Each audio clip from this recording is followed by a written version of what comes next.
Tonight, a major development in the case of a teenager whose body was found in an abandoned car owned by singer David. We now have confirmation the singer is the target of a grand jury murder investigation.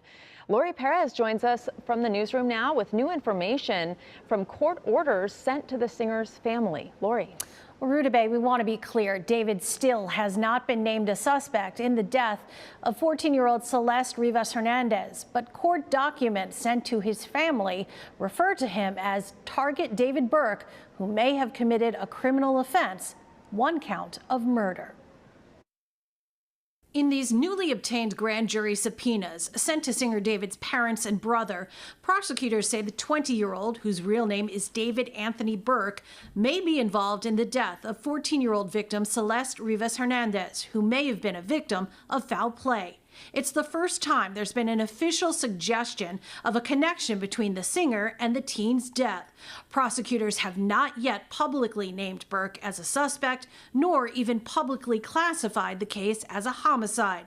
But these court filings give new details about her gruesome death, saying police found her body decapitated, dismembered, and bagged up in parts in the trunk of Burke's Tesla. That was back in September. The teen had been missing for more than a year, and police confirmed she and Burke had a relationship. The question is, why is it taking so long to name a suspect and file charges? Defense attorney Lou Shapiro. So far, it seems like a case built on circumstantial evidence. They don't have a confession. They don't have an eyewitness to the actual crime.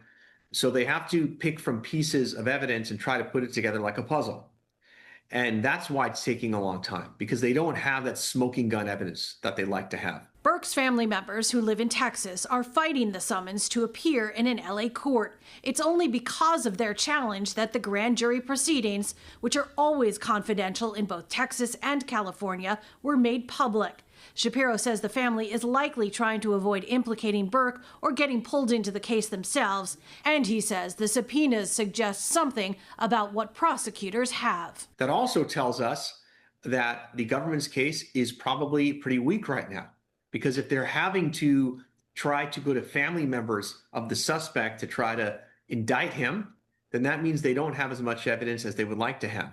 And therefore, they are going that extra mile to see if family members will turn on him. They want to know what statements, what text messages, any correspondence he has had with family members that could potentially incriminate him or tie him to the murder of this woman.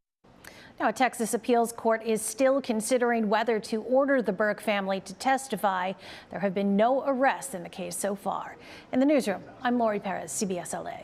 Lori, thank you.